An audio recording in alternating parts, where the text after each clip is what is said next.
Wa ana huwa man qala da wala isni. Barang siapa orang yang membaca la ilaha illallah maka masuk terhadap kekuasaan atau penjagaan Allah Subhanahu. Jadi senantiasa orang yang membaca la ilaha illallah akan dijaga oleh Allah Subhanahu wa taala, akan masuk pada penjagaannya Allah Subhanahu wa taala.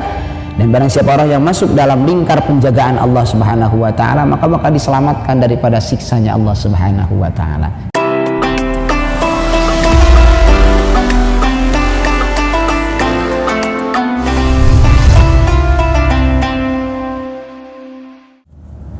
Assalamualaikum warahmatullahi wabarakatuh. Bismillahirrahmanirrahim. Alhamdulillahi rabbil alamin. Alhamdulillahilladzi ja'ala ahaditsan nabiyyil mustafa fil ihtida mislan nujum. Wa ashhadu an la ilaha illallah wa anna muhammadan rasuluhu alladzi a'tahu asrarul ulum. Wassalatu wassalamu ala afdali khalqihi Muhammadin al-mab'uusi bil mu'jizati wa ala alihi masabihid dilalati wa ashabihi anjumil hidayati amma ba'du. Sahabat Pontrenpedia, di kesempatan yang Allah berikan ini kita lanjutkan kajian kitab hadis, kitab karangan ulama besar Syekh Nawawi Al-Bantani, yaitu sebelumnya kita telah kupas tuntas mengenai pembahasan keistimewaan daripada ilmu agama dan ulama, yaitu mencintai ulama. Nah, selanjutnya di pertemuan sekarang kita coba lanjut ke bab yang kedua, yaitu al-babus tsani fi fadilati la ilaha illallah. Itu bab yang kedua dalam penjelasan mengenai keistimewaan, menguraikan keistimewaan kalimah thayyibah, kalimah tauhid la ilaha illallah.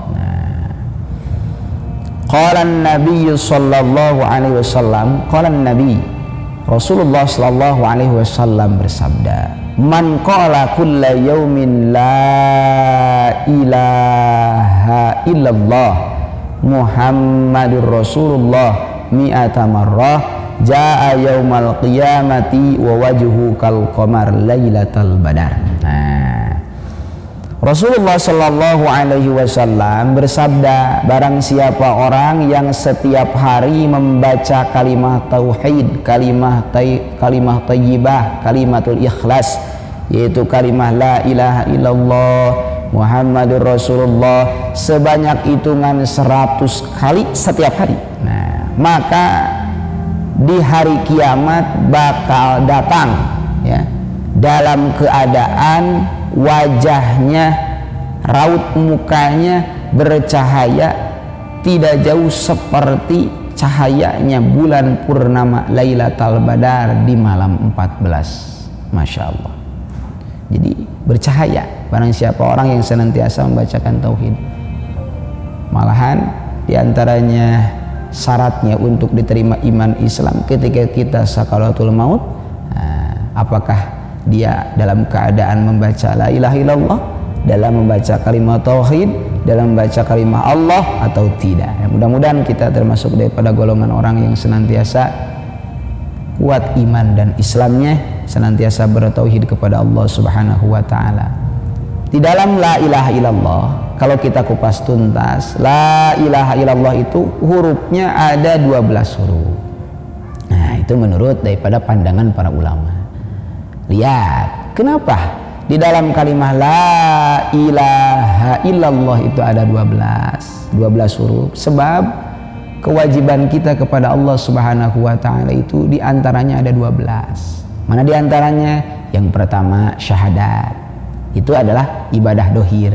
Ibadah dohir ada 6. Nah, terus ibadah batinnya ada 6. Ibadah dohir syahadat, sholat, zakat, puasa, haji, jihad. Nah, itu kan ibadah dohir.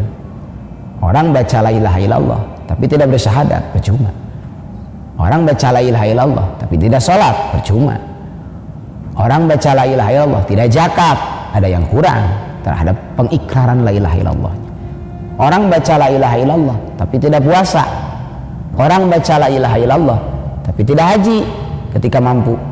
Allah baca la ilaha illallah tapi tidak jihad, maksudnya tidak mampu melawan hawa nafsunya, tidak membela agamanya, tidak mengagungkan syiar agama Allahnya, maka perlu dipertanyakan ketauhidannya, perlu dipertanyakan keimanannya. Lalu selanjutnya ada ibadah batin, juga ada 6. Sabar, nah dilandasi dengan sabar, lalu dilandasi dengan tafwid, lalu dilandasi dengan tawakal, memasrahkan diri kita kepada Allah dengan catatan kita setelah ikhtiar. Lalu selanjutnya yaitu ridho terhadap qada dan qadar. Lalu diantaranya yaitu kita berbaik sangka kepada Allah Subhanahu wa ta'ala. 6 ibadah dohir, 6 ibadah batin. Nah, itu merupakan syarat utama kesempurnaan kalimatut tauhid la ilaha illallah.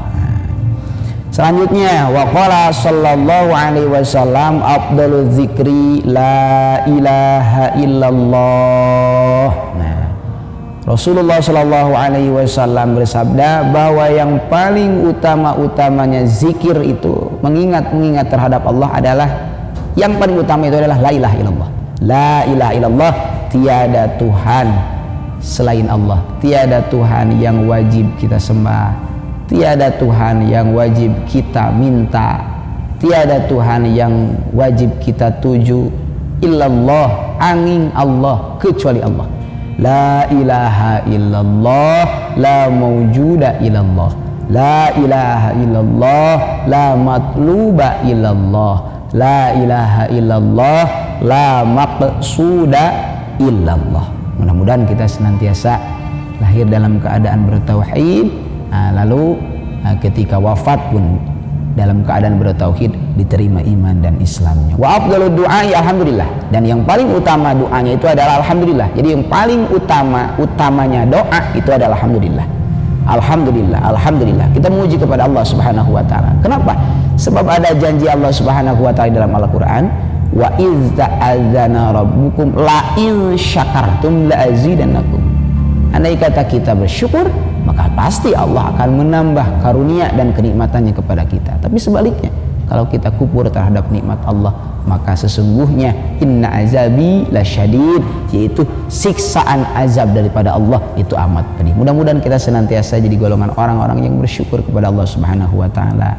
Kita bersyukur dalam keadaan sehat walafiat, kita bersyukur punya keluarga, kita bersyukur masih diberi umur, kita bersyukur masih diberikan rizki, kita bisa makan, itu bersyukur luar biasa. Jangan melihat daripada segi kuantitasnya, walaupun kita punya uang 1 juta, tapi kalau kita pakai untuk maksiat buat apa? Nah, tapi kalau misalnya kita punya uang ya sedikit, tapi kalau misalnya berkah, kita bersyukur, ya berkah kehidupan kita. Nah, mudah-mudahan kalau kita bersyukur, hidup kita akan diberkahi oleh Allah Subhanahu wa taala.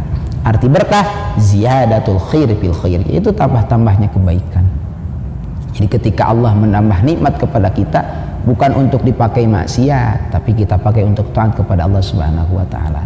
Ya, minta doanya, mudah-mudahan saya al-faqir dari Tarbiyah Ar-Rahmah juga mudah-mudahan termasuk golongan orang yang bersyukur kepada Allah Subhanahu wa taala.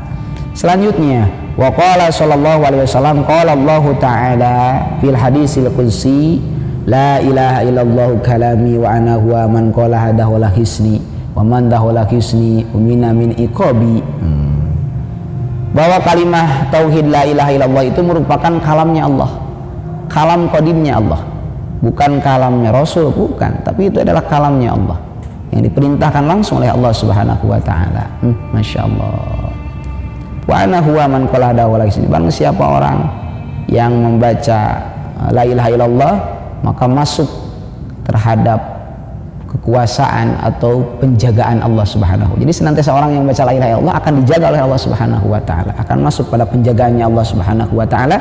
Dan barang siapa orang yang masuk dalam lingkar penjagaan Allah Subhanahu wa taala, maka bakal diselamatkan daripada siksanya Allah Subhanahu wa taala. Yang mudah-mudahan walaupun kita banyak dosa, jangan sampai lupa kita bertauhid kepada Allah Subhanahu wa taala, senantiasa kita dawamkan baca la ilaha illallah, la ilaha, minimal sebagaimana yang kita ketahui di hadis pertama, yaitu harus baca la ilaha illallah minimal sehari semalam la ilaha illallah itu 100 kali ya gitu ya, untuk membersihkan kita daripada dosa-dosa, untuk memisahkan kita daripada lisan yang bergibah atau lisan yang senantiasa berfitnah atau lisan yang senantiasa mengeluarkan kata-kata kotor.